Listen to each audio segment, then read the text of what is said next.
Hey, what's going on, guys? It is Thursday, end of February.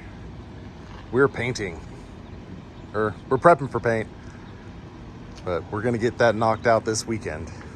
So you're looking at the Redneck Gypsy booth, constructed completely of plastic, 2x4s, duct tape, and cardboard, with a 24-inch fan and some furnace filters.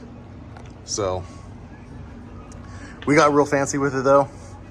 We did put in a zipper. This thing was pretty cool. It was $10 at Home Depot. It's a tarp zipper. It works on both sides. So yeah, we've got a frame full of filters there. They're duct taped and plastic. Got the whole car scuffed, and I've already wiped it once with acetone. Got everything covered up and masked, wiped down. I'm gonna do a final wipe down with isopropyl alcohol, and then shoot everything with a epoxy. And then once that is done, then we're gonna move up to the dash and get the tops of the quarters, the A-pillars. Those are gonna go satin black. So it's just gonna be a simple black interior like we were talking about. So that's where we're at. We got our booth. I think it's gonna work out pretty well. This is the other side of that cardboard plenum. Got two 20x30 furnace filters in it.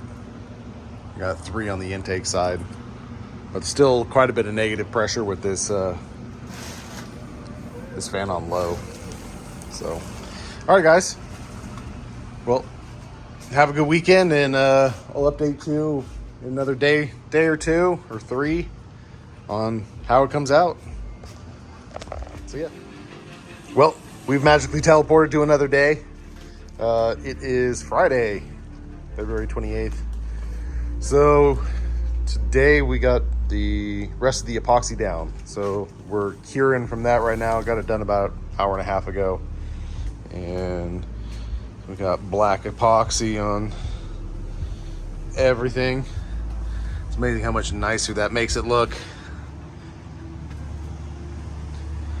Throughout here, down into the trunk. It went on a little dry right there on the second coat, but all in all, making it all one color made a big difference. So you can see all the crappy welding and fabrication that I did on the backside. But once this out and ending's up, only you and I will know. So all right, well, right now I'm debating on either throwing down a coat of primer filler onto the dash, or like 2 coats of primer filler. And then, I mean, if I do that, I might as well hit, the tops of the door, or the tops of the quarters that you can see. And then doing a light block, or hitting this with a Scotch-Brite to knock down the texture and then paint it. But I'm doing a dash pad, so I mean, from like there up is gonna be covered. So, I don't know. We're gonna kick that around a little. So, all right, well, stay tuned.